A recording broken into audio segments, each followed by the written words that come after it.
தெய்வத்தால் ஆகாதெனினும் முயற்சிதன் மெய்வருத்த கூலி தரும். தமிழக வெற்றி கழகத்தின் மாவட்ட செயலாளர், செயல்வீரர், கழக தோழர் அவர்களுக்கு என்னுடைய வணக்கத்தை தெரிவித்து, நமது கழகத்தை சார்ந்த திரு பாபுஜி கௌதம் அவர்களே, திரு சினோரா PS அசோக் அவர்களே, திரு ஜெகதீஷ் பாண்டியன் அவர்களே, மாநில செய்தி தொடர்பாளர் திரு அமலன் சாம்ராஜ் அவர்களே, திரு அண்ணன் திரு JCD பிரபாகரன் அவர்களே, அண்ணன் திரு புரசை VS பாபு அவர்களே,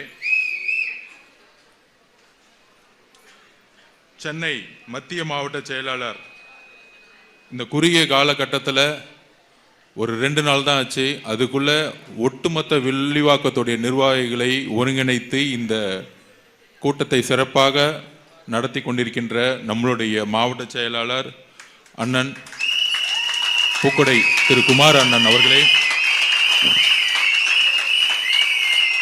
கழக துணை பொதுச் செயலாளர் திரு ராஜ்மோகன் அவர்களே, சகோதரர் இணை பொதுச் செயலாளர் திரு CTR நிர்மல்குமார் அவர்களே, கழக நிர்வாக குழு தலைமை ஒருங்கிணைப்பாளர், எங்களுக்கெல்லாம் எப்பொழுதும் அறிவுரை மற்றும் வழிகாட்டியாக இருக்கக்கூடிய அண்ணன் KA செங்கோட்டையன் அவர்களே, கழக பொதுச் செயலாளர் அண்ணன் என்ற உரிமையுடன் எப்பொழுதும் நான் அவர் அழைக்கும் பொழுதெல்லாம் எந்த பணியையும் உடனே முடிவெடுத்து அதை செயல்படுத்தக்கூடிய வல்லமை கொண்ட நம்முடைய பொதுச் செயலாளர் திரு அண்ணன் ஆனந்தன் அவர்களே,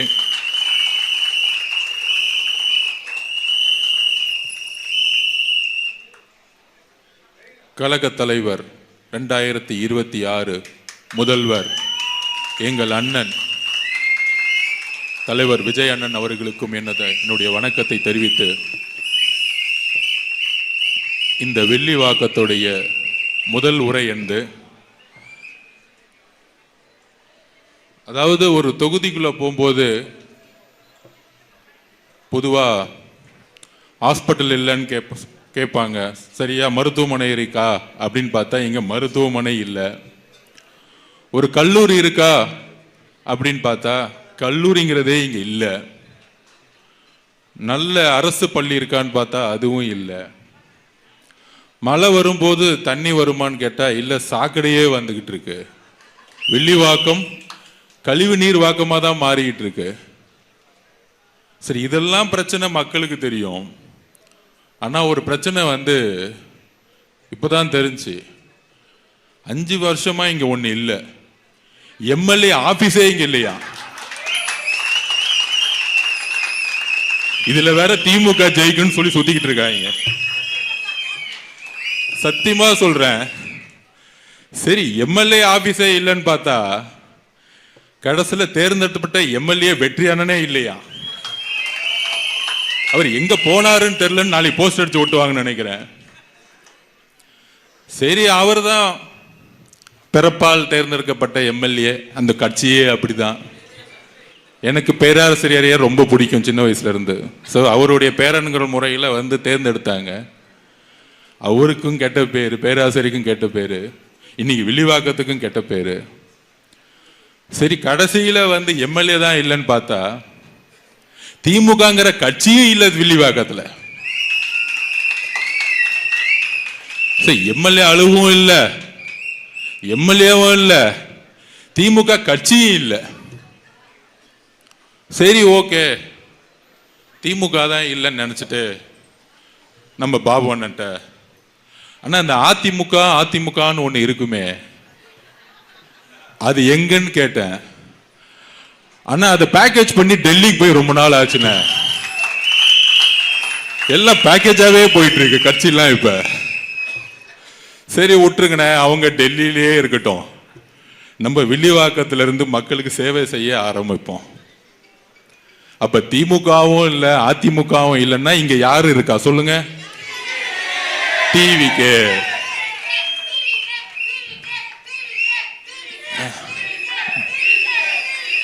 இப்போதைக்கு நம்ம யாரு இருக்கிறோம் களத்துல?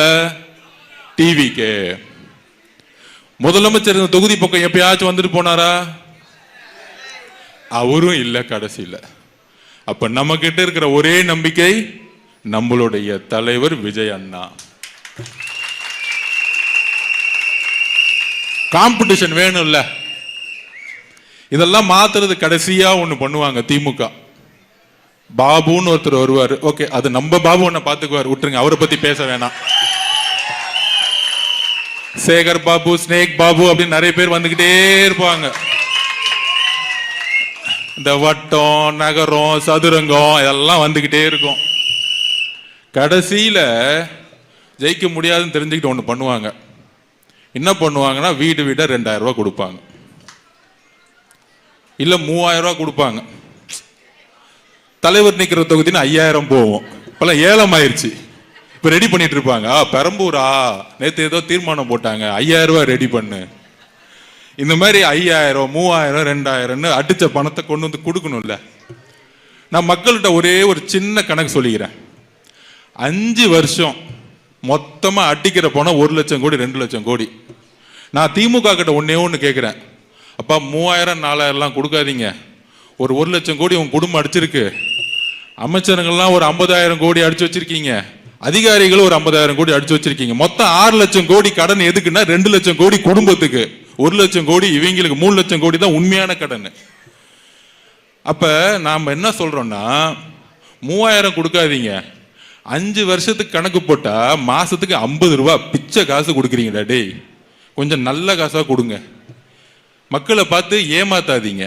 3000 ரூபாய் எவ்வளவு வருது? 50 ரூபா ஒரு மாசத்துக்குன்னா 600 ரூபாய். 5 வருஷத்துக்கு 3000 ரூபாய் கொடுத்து 50,000 கோடி அடிக்க வராங்க. இதுதான் கணக்கு, மக்கள் புரிஞ்சுக்கணும். இன்னையில இருந்து இந்த கணக்கை மக்கள்கிட்ட போய் கொண்டு போய் சேருங்க. நம்மளுடைய எதிர்காலத்தை டிசைட் பண்றதுக்கு மாசம் 50 ரூபாய் கொடுக்க வராங்க தேர்தலுக்கு. அடுத்த 5 வருஷத்துக்கு 3000 ரூபாய். 50 ரூபாய் கொடுத்து உங்க ஓட்டை விற்கணுமா? இந்த கேள்வியை மக்கள் கிட்ட நம்ம கேட்டே ஆகணும். அப்ப இந்த 50 ரூபாய் கொடுத்து ஓட்டு போறோம், என்ன ஆகுது? நமக்கு மருத்துவமனை இருக்கா? இல்ல. இவங்களுக்கு மட்டும் உடம்பு சொல்ல நேரம் அப்போலோ போயிடுவாங்க. இங்க இருக்க எம்எல்ஏ உடம்பு சொல்லனா எங்க போவாரு? அப்போலோ போடுவாங்க. நம்ம மட்டும் எங்க போனோம்? இங்க இருக்க மருத்துவமனைக்கு போனோம். மருத்துவமனைக்கு போனா உடம்பு சரியில்லைன்னு ஃபீவருக்கு போனா, காய்ச்சலுக்கு போனா, அங்க ஒரு 100 கொசு வந்து நமக்கு மலேரியாவையும் வேற நோயும் கொடுத்துரும். அங்க இருக்க தண்ணியை குடிச்சா டைபாய்டு வந்துடும், இல்ல வைரல் ஃபீவர் வந்து. இதுதான் மருத்துவமனை, இங்க இருக்க மருத்துவமனை. சரி, படிச்சுட்டு இந்த தொகுதிக்குள்ள போனா ஒரு கல்லூரி இருக்கான்னு கேட்டா அந்த தொகுதியில கல்லூரி கிடையாது, ஒரு மருத்துவமனை கிடையாது. மழை வந்தா 3 மாசம் வீட்டை விட்டு வெளியே வர முடியாது, குடிக்கிற தண்ணியில கழிவு நீரோட கலக்குது. இந்த பிரச்சனை எத்தனை வருஷமா இருக்கு? 2015 இருந்து இருக்கு. 2015 மழை வரும்போது பாதிக்கப்பட்ட முக்கியமான தொகுதி வில்லிவாக்கம், மொத்தமா மூழ்கிடுச்சு. ஆனா இன்னைக்கும் அப்படிதான் இருக்கு. ஆனா கலைஞர் வேட்டி கட்டிட்டு வந்தாரு, ஸ்டாலின் 2000 வேட்டி கட்டிட்டு வந்தாரு. இப்ப எப்படி ஷிஃப்ட் ஆயிட்டாருன்னா கோட் சூட்டு போட்டு வராரு, பையன் கம்ப்யூட்டர் கிட்ட வந்துட்டாரு. இதுதான் அவங்க டெவலப்மெண்ட். ஒரு டெவலப்மெண்ட் ஆகும்ல, குடும்பம் குடும்பமா டெவலப் ஆகும்ல. அப்ப வில்லிவாக்கம் இன்னைக்கு எப்படி இருக்குன்னா, திமுக இல்ல, முதல்வர் இல்ல, எம்எல்ஏ இல்ல, அமைச்சர் இல்ல, மாவட்ட செயலர் யாருமே இந்த தொகுதியை கண்டுக்கவே இல்லை. மக்களை மக்களா கூட மதிக்கல. பெண்கள் பாதுகாப்பு ஒரே சாராயம், இங்க கஞ்சா இல்ல, அடுத்த கட்டத்துக்கு போயிடுச்சு போதை, காஸ்ட்லியான போதை. அப்ப இங்க இருக்கக்கூடிய இளைஞர்கள் எவ்வளவு பிரச்சனை, தாய்மார்கள் எவ்வளவு பிரச்சனை பண்றாங்க, எவ்வளவு பிரச்சனை டெய்லி அனுபவிச்சுட்டு இருக்காங்க. இவ்வளவு தொகுதி பிரச்சனை இருக்குன்னா, நம்ம தேர்தலுக்காக அண்ணன், வெறும் தேர்தலுக்காக அண்ணன் எலெக்ஷனை ஸ்டார்ட் பண்ணல. எதுக்கு தலைவர் முதல் இந்த கட்சியை உருவாக்குனார்? அவர் பார்த்தார், எனக்கு 100 கோடி 200 கோடி 300 கோடி சம்பளத்தெல்லாம் பார்த்துட்டாரு. அவர் இவ்வளோ பெரிய சம்பளம் வாங்கிட்டு தூக்கி போட்டு ஏன் வராரு அப்படின்னா, நான் பார்த்துக்கிட்டே இருக்கேன் 20 வருஷமா, மாற்றம் வருமா? சேரிகளாவே இருக்கு. நான் ரோட்ல போகும்போது நாடாவே இருக்கு, மருத்துவமனை சரியில்லை, ஸ்கூல் சரியில்லை, பெண்கள் பாதுகாப்பு சரியில்லை. அப்ப நான் கட்சியை ஆரம்பிக்கிறேன். இது தேர்தலுக்காக மட்டும் ஆரம்பிச்ச கட்சி கிடையாது. ஒவ்வொரு தொகுதியா பிரச்சனையை அலசி ஆராயுங்க. நேற்று பெரம்பூர் சொல்லும் போது வெறும் தேர்தலுக்காக சொல்லல, அவருடைய உள்ளத்தை தெரிஞ்சுக்குவாங்க. ஒரு சட்டமன்ற உறுப்பினர் ஆகணும்னு நினைக்கும் பொழுது ஒவ்வொரு சட்டமன்ற உறுப்பினர் கால்குலேஷன் பண்ணுவாங்க, இந்த தொகுதியில ஜாதி பலம் இருக்கா, இந்த தொகுதியில மத பலம் இருக்கான்னு. எங்களோட தலைவர் தேர்ந்தெடுத்த தொகுதி வறுமையின் உச்சத்தில் இருக்க தொகுதியாக தான் தேர்ந்தெடுப்பார். அதை மாற்றுவார், அந்த தொகுதியே மாற்றுவார். 50 வருஷமா 60 வருஷமா சேரிகள் இருந்த சேரிகளை தூக்கி போட்டு, குடிசைகளை தூக்கி போட்டு, நான் எங்க மருத்துவமனைக்கு போறேனோ இப்ப சொல்றேன், எங்க அண்ணன் ஒரு அரசு மருத்துவமனையில போய் உடம்பு சரியில்லை பார்க்கக்கூடிய ஒரு மருத்துவமனையை உருவாக்குவார். ஏழைக்கு ஒரு மருத்துவமனை, முதலமைச்சருக்கு ஒரு மருத்துவமனை இல்லைங்கிற ஒரு கான்செப்டை உருவாக்குவார். இதுக்குதான் அரசியலுக்கு வந்திருக்கார். இந்த எம்எல்ஏ ஆறது, மினிஸ்டர் ஆறது, அது மூலியமா சம்பாதிக்கிறதுக்கெல்லாம் அவர் வரல. ஒரே வார்த்தை சொன்ன தலைவர், 1 ரூபாய் நான் தொட மாட்டேன் முதலமைச்சர் ஆன உடனே. இந்த தெளிவு இருக்கா? இன்னைக்கு மு.க. ஸ்டாலின் அவர்கள் ஐயா அவர்கள் அபிடேவிட்ல கொடுக்கிறார், எம்எல்ஏ ஆகும்போது என்கிட்ட காரே இல்ல. அப்ப இப்ப போறீங்களே 3 கோடி ரூபாய் கார் எங்கிருந்து வந்துச்சு? யாராவது ஸ்பான்சர் பண்ணாங்களா? ரெட் ஜெயிண்ட் 2021 முன்னாடி ரெட் ஜெயிண்ட் என்ன நிறுவனம்? 0 ப்ராஃபிட். படம் எடுத்ததே கிடையாது, எடுத்தாலும் டம்மி படம். இன்னைக்கு ஐயா ரஜினி அவர்களும் கமலும் வச்சு ஒரு பெரிய பட்ஜெட்டை வச்சு படம் எடுக்கிற. எங்கிருந்து காசு வந்துச்சு? மக்கள் பணம், கொள்ளடிச்ச பணம். நீ கவர்மெண்ட் வியாபாரம் பண்ற. என் தலைவர் தொழிலை விட்டுட்டு அரசியலுக்கு மக்களுக்காக வந்திருக்கிறார். இதுதான் வித்தியாசம் உங்களுக்கு எனக்கும். இதுதான் வித்தியாசம், ரொம்ப வித்தியாசம். இவங்களுக்கு அவங்க வித்தியாசம் பண்ண வேணாம்.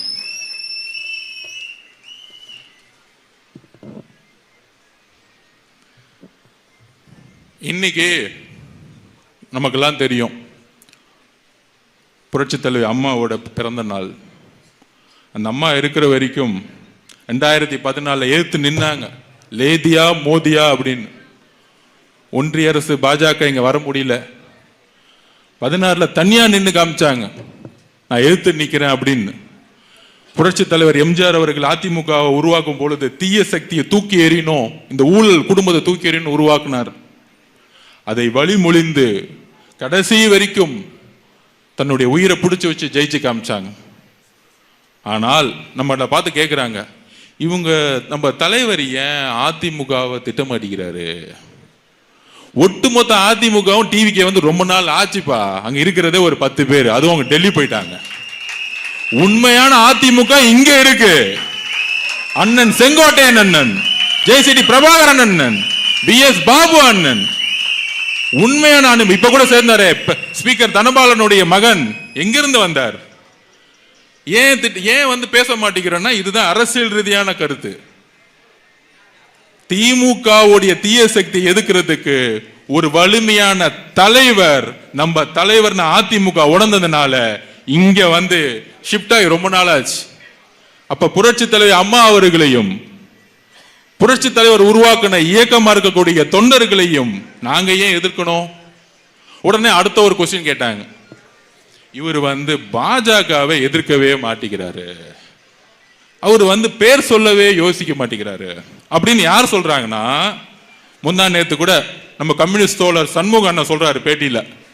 அப்புறம் இன்னொருத்தர் சொல்றாரு, நம்மளுடைய அண்ணன் திருமா அண்ணா சொல்றாரு, இவரெல்லாம் கொஞ்சம் பயப்படுறாரு.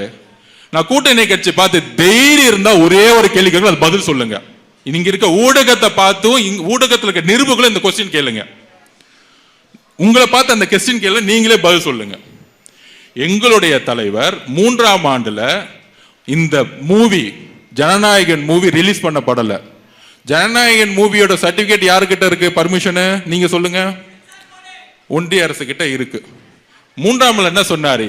எந்த அழுத்தத்திற்கும் விஜய் பணிய மாட்டார், எந்த அழுத்தத்திற்கும் விஜய் பணிய மாட்டார். என்ன பார்த்து பணிவீங்களான்னு கேக்குறாங்க. தைரியமாக பேசிய இன்னைக்கு இந்தியாவில் 2 தலைவர், ஒன்னு ராகுல் காந்தி, இன்னொன்னு எங்களுடைய தலைவர். படம் நடிக்கிறோம் போறோம் என்னமோ ஓகே. ஆனா இன்னொரு கொஸ்டின் திமுக பார்த்து கேட்கிறேன். அந்த டைம்ல ஒரு மூவி ரிலீஸ் ஆச்சு, அந்த படம் பேர் என்ன மறந்துட்டேன், பராசக்தி. அது வந்ததும் தெரியல போனதும் தெரியல. அந்த அளவுக்கு மக்கள் தூக்கி போட்டாங்க. உருட்டலான்னு நினைச்சாங்க, அந்த படத்தை வச்சு ஓட்டு வாங்கிடலான்னு. மக்கள் மனசுக்கு பாருங்க, இந்த படம் ரிலீஸ் ஆகல, உன் படம் ஒரு நாள் கூட தியேட்டர்ல ஓடாதுன்னு தியேட்டருக்குள்ள மக்களே போல. அப்ப இந்த ரெட் ஜெயின் கம்பெனி யாருது நீங்க சொல்லுங்க. உதயநிதி மணி ஸ்டாரத்துக்கு முன்னாடி. உடனே அந்த பேரை மாத்துறாங்களாம். உதயநிதி வந்து அந்த கம்பெனிக்கு வந்து ஓனர் கிடையாது, இன்பநிதி தான் வந்து ஓனராம். இன்பநிதி யாரு? உதயநிதி மகன். சரி, இன்பநிதியோட தாத்தா யாரு? கொஞ்சம் சத்தமா சொல்லுங்க. இஸ்லாமிய தோழர்களே, கிறிஸ்துவ தோழர்களே, தலித் சகோதரர்களே, இன்பநிதியுடைய தாத்தா முதலமைச்சர் ஸ்டாலின் அவர்களுடைய படம் ரிலீஸ் ஆகுது. ஆனால் உண்மையாக அரசியல் செய்யக்கூடிய எங்களுடைய தலைவர் இன்றைக்கு வரைக்கும் அதோடைய நஷ்டத்தை தைரியமாக எதிர்கொண்டு இருக்கார். இப்ப இஸ்லாமிய தோழர்களுக்கும் கிறிஸ்தவ தோழர்களுக்கும் இது பதில் சொல்லுங்க. எல்லா நிருபர்களும் போய் உதயநிதிட்ட கேளுங்க. அது எப்படி சார் உங்க படம் மட்டும் பாஜக சர்டிபிகேட் கொடுக்குது, அவரது மட்டும் கொடுக்கல, உங்களுடைய மகன் மட்டும் வியாபாரம் பண்றாரு, படத்தை ரிலீஸ் பண்ணிட்டாரு. அப்ப அண்ணன் திருமாவளவன் அவர்களுக்கிட்டையும் கம்யூனிஸ்ட் சகோதரர்கிட்டையும் நிருபர்கள் போய் கேட்கணும். இந்த மாதிரி டிவிகே பக்கத்துல இருந்து சொல்றாங்க, நீங்க வந்து பாஜக பக்கம் வந்து பேச மாட்டேங்கிறீங்க அப்படின்னு. அப்படி பாஜக அப்படி பார்த்தா நமக்கு சர்டிபிகேட் கொடுத்து முதல் நாளே ரிலீஸ் பண்ண விட்டுருக்கணும். ஏன் திமுகவுடைய படத்தை மட்டும் ரிலீஸ் பண்ணாங்க? இந்த மாதிரி பொய்யான பிரச்சாரத்தை 40 வருஷத்துக்கு மேல அரசியல் இருக்கக்கூடிய தலைவர்கள் நிப்பாட்டும் நான் தாழ்மையுடன் கேட்டுக்கிறேன். பொய்யான பிரச்சாரத்தை திமுக பண்ணாதீங்க. எங்களுடைய தலைவர் நேத்து தினத்தந்தி பேப்பர்ல இன்னைக்கு வந்திருக்கு, கண் கலங்கினார். எங்களோட தலைவர் கண் கலங்கினார், பேசுறாரு. என்ன மட்டும் ஏன் இப்படி அவதூறா பேசுறீங்க? என்னுடைய நிகழ்ச்சிகளுக்கெல்லாம் ஏன் தடை பண்றீங்க? எனக்கு ஏன் இவ்வளவு தடைகள்? மக்களை ஏன் பார்க்க விட மாட்டேங்கிறீங்க? அவர் ஏன் கண் கலங்கினார் தெரியுமா? கரூருடைய வழி. அது மட்டுமல்ல, அவரு சென்னையிலிருந்து வரும்போது வெள்ளூர் வரைக்கும் இவங்க கொடுத்த பர்மிஷன் 5000க்கு கம்மி. ஆனா ரோட்ல 2 லட்சம் பேர் நிக்கிறாங்க அவர் பார்க்கிறதுக்கு. என்னால பார்க்க முடியலையே, உங்க உணர்வுல கலந்துக்க முடியலையே. அந்த வலி. கண் கலங்கினார். தலைவர் அவர்களே, தமிழக மக்களுக்கு எல்லாத்துக்கும் உண்மை தெரியும். எம்ஜிஆர் அவர்கள் கண் கலங்கினார், புரட்சி தலைவி அம்மா அவர்களை கண் கலங்க வச்சாங்க. ஆனா 2 பேரும் ஓட ஓட விரட்டினாங்க உயிரோட இருக்க வரைக்கும். திமுகவை முதலமைச்சராக்குனாங்க. அதுக்கப்புறம் 2 தலைவருக்கு அப்புறம் பயந்த ஒரே தலைவர், திமுக பார்த்து பயந்த ஒரே தலைவர், ஒரே இயக்கம் டிவிகே, நம்மளுடைய தலைவர் விஜய் அவர்கள். அதனாலதான் இவ்வளவு நெருக்கடி. அது என்ன நெருக்கடி? அதெல்லாம் சும்மா. அப்ப இந்த பத்திரிகையாளர்கள் நிறைய பேர் கேட்பாங்க, இல்ல மக்கள்கிட்ட நம்ம உண்மையை சொல்லணும்ல. கரூர் சிச்சுவேஷனுக்கு முன்னாடி நாகப்பட்டினத்திலே சொல்லியிருப்பாரு, எனக்கு சரியான இடம் கொடுக்க மாட்டேங்கிறீங்க, மக்கள் கூட்டம் கூட்டமா வராங்கன்னு. அப்ப கரூருடைய பாதுகாப்பு இல்லாம நம்மளுடைய மக்கள் இறந்தாங்க. மிகப்பெரிய வழி. சட்ட போராட்டம் அதெல்லாம் நடத்திட்டு அவங்களுடைய நோக்கமே என்ன, எப்படி நடிச்சிருக்காங்கன்னு உங்களுக்கு தெரியும், ஆல்ரெடி நமக்கு தெரிஞ்சது தான். நோக்கமே தமிழக வெற்றி கழகத்தை முடக்கிறது, தலைவர் விஜய் அவர்களை முடக்கிறது. அதுக்கு நான் உதாரணமே சொல்லிடுறேன். தமிழக வெற்றி கழகத்தை முடக்கிறதுக்கு கவர்மெண்ட் வந்து ஒரு SOP கொடுத்தாங்க, ஸ்டாண்டர்ட் ஆபரேட்டிங் சிஸ்டம். அதாவது ஒரு கூட்டம்னா எப்படி நடத்தணும் அப்படின்னு. அந்த SOP எதுக்குன்னா முழுக்க நம்ம கூட்டமே நடத்தக்கூடாதுன்னு.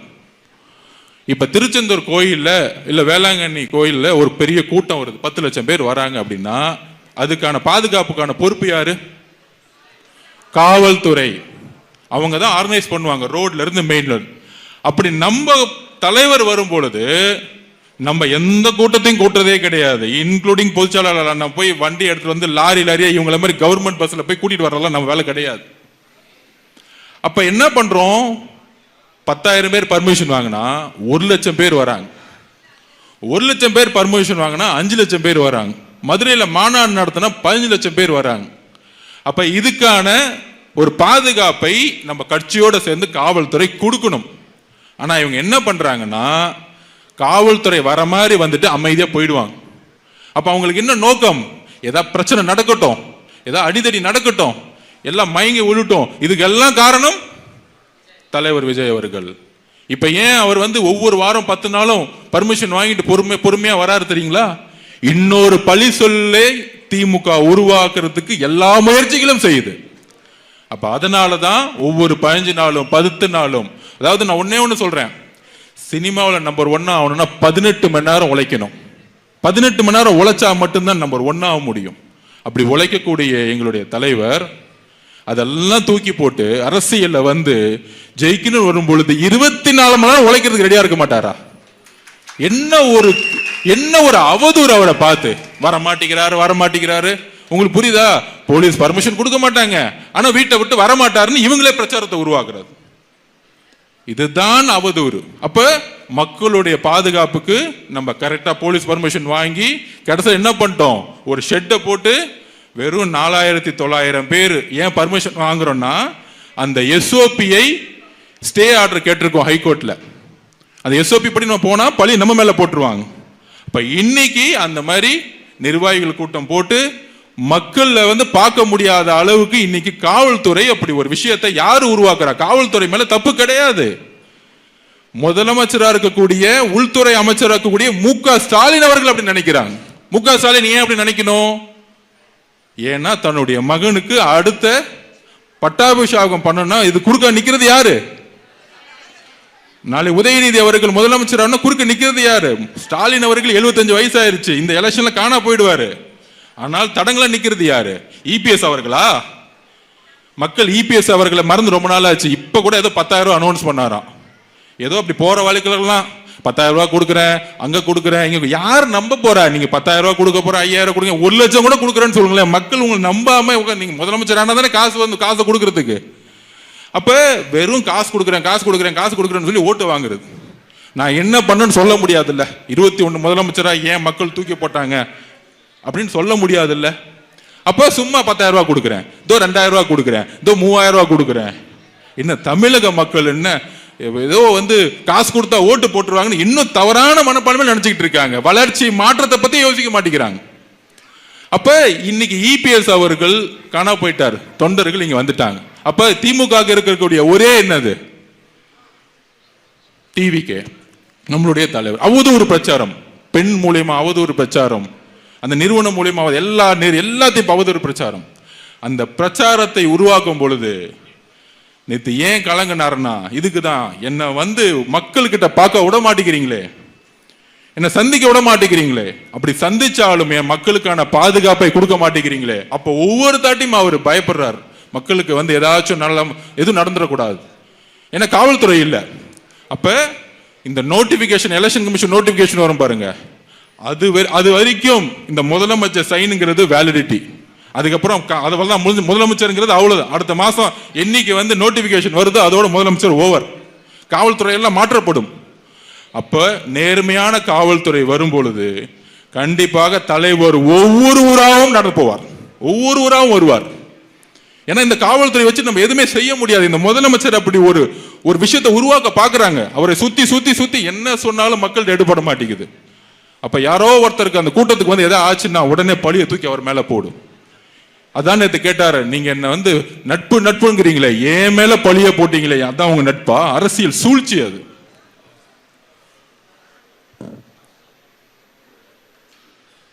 அப்ப இந்த அரசை எதுக்காக மாத்தணும்?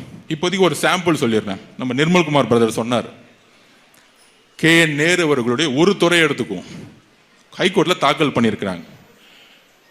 ஒரு துறையில ஒரு 10 ரூபாயை அமைச்சு 70 கோடி 90 கோடி 100 கோடின்னு டிரான்சாக்ஷன் பண்ணியிருக்காங்க, அதுல அரசு அதிகாரிகளும் உள்பட. அப்ப இந்த அரசு ஒரே ஒரு வேலை வாய்ப்புல, செந்தில் பாலாஜி ஆல்ரெடி வேலை வாய்ப்புல பல மோசடி பண்ணி ஜெயிலுக்கு போயிட்டு வந்து உள்ள வந்திருக்கு. இவருடைய துறையில பல்வேறு வெறும் ஒரு வேலைக்கு 25 லட்சம் 30 லட்சம் 50 லட்சம் பண்ணியே 1200 கோடி 1300 கோடி ஊழல்னா மித்த 32 டிபார்ட்மெண்ட் ஊழலுடைய கணக்கு எவ்வளவு பெருசா இருக்கும்? அப்ப இதை மாற்றம்னா நம்ம ஒரே ஒரு முடிவு எடுக்கணும்.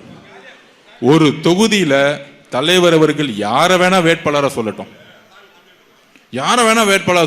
ஆனா நம்மளை பொறுத்த வரைக்கும் அந்த தொகுதியோட வேட்பாளர் நம்மளுடைய தலைவர் அவர்கள் விஜய் அவர்கள். நமக்குள்ள 1000 பிரச்சனை இருக்கலாம், அண்ணன் நம்ம மாவட்ட செயலரோட உங்களுக்கு கருத்து முரண்பாடு இருக்கலாம், இல்ல பகுதியோட கருத்து முரண்பாடு இருக்கலாம், வார்டோட கருத்து முரண்பாடு இருக்கலாம். ஆனால் ஒரு எம்எல்ஏங்கிறது முக்கியமான ஒரு உருவாக்கம் எதுக்கு தெரியுமா? நம்மளுடைய தலைவர் முதலமைச்சர் ஆகணும்னா நமக்கு 117 எம்எல்ஏக்கள் வேண்டும், குறைந்தபட்சம் மெஜாரிட்டியை தாண்டணும். அவருடைய கனவுகள், அவருடைய அட்மினிஸ்ட்ரேஷன்ஸ் சிறப்பாக செயல்படணும்னா நமக்கு 140 எம்எல்ஏ குறைந்தபட்சம் இருக்கணும். மக்கள் தயாராயிட்டாங்க. நம்ம நிர்மல் சொன்ன மாதிரி 40% மக்கள் வந்து ஓட்டு போட தயாராயிட்டாங்க. ஒவ்வொரு வீட்லையும் 2 பேர். நான் சிம்பிளா ஒரு கால்குலேஷன் சொல்றேன். நேற்று கிட்டத்தட்ட ஓட்டர் ரிலீஸ் ஆயிருச்சு. மினிமம் 50%, 45% இருந்து 50% 40 வயசு கீழே இருப்பாங்க நம்மளுடைய ஓட்டர் லிஸ்ட்ல. அதுல நமக்கு ஒரு 60% விழுந்தாலே நீங்களே கால்குலேட் பண்ணி பார்த்துக்கோங்க. Simple calculation. இவங்கெல்லாம் வந்து காசு கொடுத்தா ஓட்டு போடுவான்னு நினைக்கிறீங்களா? காசை வாங்கிக்குவாங்க, ரீசார்ஜ் பண்ணாததும் காசு வாங்கி, எல்லாம் திருடின காசு தானே, எல்லாம் வாங்கிக்குவாங்க. ஆனால் அங்க போகும்பொழுது பட்டனை பிரஸ் பண்ணும் போது ஃபர்ஸ்ட் தேர்றது விசில், இன்னொன்னு விஜய் அண்ணா, அவ்வளவுதான். அப்ப மக்கள் தயாராயிட்டாங்க. நேத்து பெரம்பூர்ல ஆரம்பிச்சோம், இன்னைக்கு வி ஃபார் விஜய் அண்ணா, இன்னுமேட்டு வில்லிவாக்கம் விஜய் அண்ணா மாற போகுது. நீங்க எல்லாம் வேலை செய்ய ரெடி ஆகுங்க. உங்களோட நாங்க வரப்போறோம். நான் முதற்கொண்டு எல்லாரும் உங்களோட போவோம். ஒவ்வொரு வீடா போவோம். எம்எல்ஏ காணா போயிட்டாரு, கட்சி காணா போயிருச்சு, வெற்றி அண்ணன் காணா போயிட்டாரு, அதெல்லாம் விட்டுருங்க. 5 வருஷம் முடிஞ்சு போச்சு, அவர் பாட்டி ரெஸ்ட் எடுக்கட்டும். நம்ம வீடு வீடா போவோம், வாக்குறுதி கொடுப்போம், தலைவர் சொல்ற வாக்குறுதியை கொடுப்போம். நம்மளே மக்கள் நம்புவார்கள். எத்தனை வருஷமா ஏமாந்துட்டு இருக்காங்க? 25-30 வருஷமா ஏமாந்துகிட்டே இருக்கிறாங்க. அப்ப மாற்றம் வேணும்னா ஒரு புது சக்தியை மக்கள் நம்புவாங்கன்னா, அப்படி ரோட்ல நடந்து வரும்போது எல்லாரும் சந்தோஷமா தேடி வராங்க. பொதுவா நான் வரும்போது டிராபிக் ஜாம் ஆயிருச்சு. நான் சொன்னேன் அண்ணன்ட்ட, அண்ணே இந்த வெடி வைக்கிறது, இந்த ஆர்ப்பாட்டம்லாம் வேண்டாம், இந்த திமுக கல்ச்சரே வேணாம், காரெல்லாம் தூக்கி போட்டு நடந்து போவனே வேணாண்ணே, இதெல்லாம் வேணான்னு முதல்ல இன்னைக்கே சொல்லிட்டேன். இந்த ஆடம்பரம் பேனர் அடிக்கிறதுலாம் வேண்டாம், நம்ம பாடி நடந்து போய்கிட்டே இருப்போம். மக்கள்கிட்ட என்ன பிரச்சனையோ கேட்போம், என்ன முடியுதோ நம்ம செஞ்சு கொடுப்போம். அப்படி ஒரு எளிமையை தான் நம்ம தலைவர் ஃபாலோ பண்றாரு, நம்மளும் அப்படிதான் ஃபாலோ பண்றோம். ஆனா அந்த டிராபிக் வரும்போது நிறைய பேர் டிராபிக் இருந்துச்சுன்னா கோவப்படுவாங்க. ஆனா எல்லாரும் காரை விட்டு பைக்கை விட்டு கையை காமிச்சு ஓடி வராங்க. இதுதான் தமிழக வெற்றி கழகம். இந்த அன்பு தான் மக்கள்கிட்ட பாக்குறேன். இதுதான் பெரிய அதிசயமா இருக்கு நமக்கு. அதாவது இதெல்லாம் உருவாக்கிட்டு முதலமைச்சர் பார்த்தா ஒரு சாஃப்டா இருப்பார். நம்மளை திட்டமாட்டார், நம்ம அண்ணனை திட்டமாட்டார், பேச மாட்டார். ஆனால் எல்லா வேலையும் செய்யறது திரு மு.க. ஸ்டாலின் ஐயா அவர்கள் தான். இந்த அமைதி படத்துல சத்யராஜ் இருப்பார் பாருங்க, பக்கத்துல மணியின் மாதிரி ஒரு கேரக்டர் வச்சுக்குவார், அதுதான் ஒரு புள்ள. என்ன எப்ப பார்த்தாலும் கூட்டம் வந்துகிட்டே இருக்கு, போடு கரூர் மாதிரி ஒரு பிரச்சனையை போடு, அந்த எஸ்பியை கூப்பிடு, வெளியே வர விடாத மாதிரி நிப்பாட்டு, பொதுச் செயலாளர் போய் ஒரு அப்ளிகேஷன் கொடுத்தா கதற விடு, 30 நாள் அப்படி பர்மிஷன் கொடுக்கவே கொடுக்காத. ஆனா தன்னுடைய மர்மம் கம்பெனி வச்சுக்கிட்டு விஜய் அவர்கள் வீட்டை விட்டு வரல, விஜய் அவர்கள் வீட்டை விட்டு வரல பிரச்சாரத்தை உருவாக்கும். நேத்து ஏன் கண் கலங்கினாரு? இதுக்குதான். அவர் ஏதோ அமைதியா இருக்கிற மாதிரியும் நல்ல மாதிரியும், இந்த அமைதி படத்துல இருக்க சத்யராஜ் கேரக்டர் தான் அவரு. அமைதியா இருப்பாரு, எலெக்ஷன் வரும்போது பத்த விடுறான்னு சொல்லுவார் பாருங்க, அதுதான் அவங்க. அப்ப எல்லா தவறையும் செய்யக்கூடியது முதலமைச்சர் மு.க. ஸ்டாலின் அவர்களும் ஒரு குடும்பமும். இதை முதல் நம்ம புரிஞ்சுக்கணும். என்னது எல்லாம் கரெக்டா தானே போகுது, அவர் பாட்டிக்கு அமைதியா இருக்கிறாரு. இதுதான் மிகப்பெரிய ஆபத்தான அரசியல். பிஜேபி கூட அதிமுக சேர்ந்துச்சு, நம்ம அதிமுக திட்டிட்டு இருப்போம். ஆனா திமுக எதிர்க்கிற மாதிரி எதிர்த்து அவங்க படத்தை மட்டும் ரிலீஸ் பண்ணுவாங்க. இப்ப தெரியுதா எவ்வளவு அதிமுக கூட உண்மையா போய் சேர்ந்துக்கிட்டு, ஆமா சேர்ந்துட்டேன் நீங்க மக்கள் ஓட்டு போடுங்கன்னு வந்து சொல்றாங்க. அங்கேயாச்சும் ஒரு உண்மை இருக்கு, இங்க உண்மையே கிடையாது. எதுக்குற மாதிரி எதுக்குறது, ஆனா படத்தை ரிலீஸ் பண்றது. அப்ப நம்ம கிட்ட மட்டும்தான் இன்னைக்கு உண்மை இருக்கு, நம்மளுடைய தலைவர்கிட்ட மட்டும்தான் உண்மை இருக்கு. சோ இதை நம்ம புரிஞ்சுக்கிட்டு, நீங்க திடீர்னு இப்ப நம்ம மீட்டிங் போட்டோமா, நாளைக்கே இப்ப யார் மாவட்ட செயலாளர்னு கேட்டேன் வில்லிவாக்கத்துக்கு, நம்ம சேகர் அண்ணன் தான், பாபு அண்ணன் தான் மாவட்ட செயலர் சொன்னாங்க. நாளைக்கே மீட்டிங் போட்டுருவார், ஓடி வந்து பாருங்க, இன்னும் 2 நாள்ல மீட்டிங் போட்டுருவாங்க, கிட்டு வருவாங்க. எனக்கு தெரிஞ்சு இப்ப இருக்க எம்எல்ஏ தூக்குனாலும் தூக்கிடுவாங்க, வெளியில இருந்து இம்போர்ட் பண்ணுவாங்க, இங்க இருந்து ஆச்சு தூக்கிட்டு வருவாங்க. அப்படி தூக்கிட்டு வந்து அதுன்னு படத்தை காமிப்பாங்க. நம்மளே படம் பார்த்து மேல வந்தவங்க, நம்மளே படம் பார்த்து ஆட்சி அமைக்க போடுவாங்க. நம்ம கிட்ட படம்லாம் காமிக்க முடியுமா?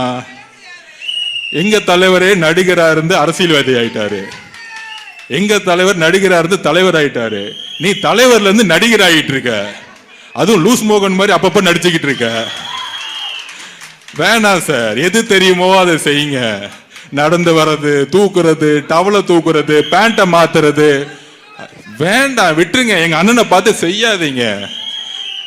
எங்க அண்ணனாச்சு விசில் அடிப்பாருன்னு சொன்னாரு, அவரு இந்த ஒரு படத்துல வர மாதிரி விஜயாவே மாறிட்டாரு அவர். மு க ஸ்டாலின் ஐயா அவர்கள் வந்து பேண்ட்ல இருந்து ட்ரெஸ்ல இருந்து நடுவுல ஸ்டேஜ் போட்டு வாக் பண்றதுல இருந்து டவலை தூக்கி போடுறதுல இருந்து என்னென்னலாம் பண்றாங்களோ பண்ணி பாக்குறாங்க.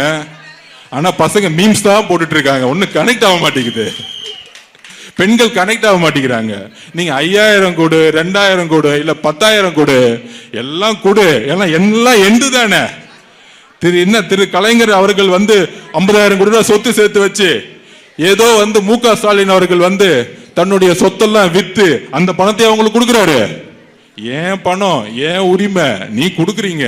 ஆனா ஓட்டு எங்க அண்ணன் விஜய் அண்ணனுக்கு, அது தெளிவா இருக்கிறாங்க. நேத்து வெள்ளூர்ல இருந்து வராரு அண்ணன், வரும்பொழுது கரெக்டா ஆம்பூர் என்ட்ரி, ஒரு 300 பேர் நான் தூரமா பாக்குறேன், கருப்பா ஒரே ஒரு கும்பலா நிக்கிறாங்க. என்னடா அது கருப்பா இருக்கு, ஏதாச்சும் கருப்பு கொடி காமிக்கிறாங்களா? நான் வேற பயந்துட்டேன். திமுக காரன் வேற ஒரு 200 பேரை வந்து கருப்பு கொடி காமிக்கிறாங்களான்னு நினைச்சேன். அப்படி நான் பக்கத்துல என்ன ஃபர்ஸ்ட் நான் தான் போயிட்டு இருக்கேன். அப்படி பக்கத்துல போகும்போது தான் தெரியுது, ஆம்பூர் என்ட்ரு ஆகும்போது நம்மளுடைய இஸ்லாமிய சகோதரிகள் ஒரு 300 பேரை பர்தா போட்டுட்டு ஒரு பாதி ரோடு ஓடி வராங்க பர்தா போட்டுட்டு. நான் பார்த்து பயந்துட்டேன். முகம் வேற பார்க்க முடியல, இந்த அக்கா முகம் பார்க்க முடியல, அங்க முகம் பார்க்க முடியல. பார்த்துட்டு ஃபர்ஸ்ட் கார் எந்த பார்த்துட்டு அண்ணன் நினைச்சிட்டாங்க, அண்ணன்காரன் கருப்பு, என் காரன் கருப்பு. உடனே பாதி நிப்பாட்டு. நான் சொன்னேன், இல்ல பின்னாடி வராரு, அங்க அட்டாக் பண்ணுங்க, என்ன கொஞ்சம் போக விட்டுருங்க அப்படின்னு சொன்ன உடனே ஒரு 300 இஸ்லாமிய பெண்கள் ஓடி வராங்க குழந்தைங்களோட. எப்பன்னா 2 மணி வெயில்ல. இப்பொழுது தெரியுதா எங்க பாசம் இருக்குன்னு? ஒவ்வொரு மசூதியிலும் ஒழிக்கப்பட்டுவது இறைவனுக்கு அப்புறம் நம்மளுடைய தலைவருக்கு தான் ஓட்டு போடணும். ஒவ்வொரு சர்ச்சிலையும் சொல்ல ஆரம்பிச்சுட்டாங்க, ஒவ்வொரு வீட்லயும் தலைவர் வந்து பூந்தாரு. ஏன்னா அவருக்கு ஜாதியும் இல்ல, மதமும் இல்ல. உடனே பிஜேபி காரன் திட்டுவான், அவர் வந்து ஜோசப் விஜய்ன்னு. உடனே திருப்பி சொன்னாரு, ஆமாப்பா என் பேர் ஜோசப் விஜய் தான், உனக்கு என்னடா பிரச்சனை? அது எங்க அப்பா வச்ச பேருப்பா, உனக்கு என்னப்பா பிரச்சனை? முருகர் வேலை கொடுக்கும் பொழுது அவங்க அண்ணன் பார்த்து, என்னப்பா அவரு முருகர் பக்தர்? ஆமா எங்க அண்ணன் முருகர் பக்தர் தான், உனக்கு என்ன பிரச்சனை? எல்லாமே மதமும் ஜாதியும் பிறப்பால இந்த குடும்பமா அந்த குடும்பமா, இவங்க தான் வந்து 75 வருஷத்துக்கு ஆள்ற பரம்பரை மாதிரி, ஏதோ சோழ வம்சம் மாதிரி. இவருக்கு அப்புறம் இவர் பையன், இவர் இன்பநிதி சினிமால போட்டாச்சு, அடுத்த ஹீரோ ஆக்கிடுவாங்க. ஹீரோ ஆக்குன 5 படம் ஓடாது, ஆனா இளைஞரணி தலைவர் ஆக்கிடுவாங்க. இளைஞரணி தலைவர் ஆகுனா அடுத்த முதலமைச்சர் ஆகுறது ரெடி பண்ணிட்டாங்க பேக்கேஜ. இப்ப இதெல்லாம் ஏத்து நிக்கிறதுக்கு யாரு வரணும்? நம்ம தான் வரணும். நம்ம தலைவர் மட்டும்தான் இருக்கிறாரு. இதெல்லாம் இந்த ஃபேமிலி இனிமேட்டு ஒன்னும் பண்ண முடியாது. எம்ஜிஆர் கிட்ட ஒன்னும் பண்ண முடியல. இன்னைக்கு புரட்சி தலைவி அம்மாவோட பர்த்டே பூஜையை போட்டு ஆரம்பிச்சாச்சு, மொத்தமா முடிச்சிருவோம். அதனால பெரம்பூர்ல ஆரம்பிச்சு வில்லிவாக்கத்துல டேக் ஆஃப் ஆகி அண்ணன் தமிழ்நாடு முழுசும் போய் சென்ட் ஜார்ஜ் கோட்டையில உட்கார வைக்கணும்.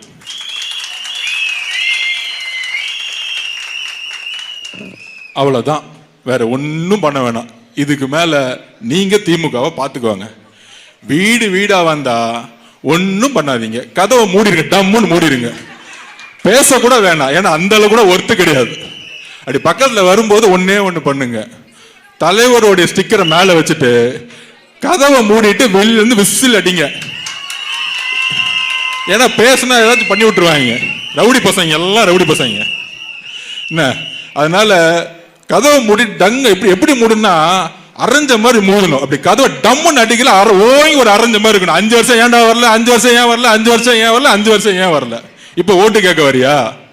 நம்ம சேகர் பாபு அண்ணன் வந்தாலும் சரி, முதலமைச்சரே வந்தாலும் சரி, மரியாதையை கதவை மூடிட்டு ஒரு விசில் அடிச்சோம்னா நம்ம எலெக்ஷன் முடிஞ்சிச்சு. இத்தோட இன்னும் முதலமைச்சர் இன்னும் ஒரு 10 நாளுக்கு தான், அத்தோட இந்த குடும்பத்தோடைய வாரிசு தொல்லைகளும் முடிஞ்சிச்சு. ஸோ ஒரு நல்ல நிர்வாகத்தையும் மாற்றத்தையும் உருவாக்க உங்களோட நாங்க வந்துட்டோம். இந்த வில்லிவாக்கம் இன்னுமேட்டு தளபதி வாக்கமா மாறணும். அவ்வளவுதான். நன்றி, வணக்கம்.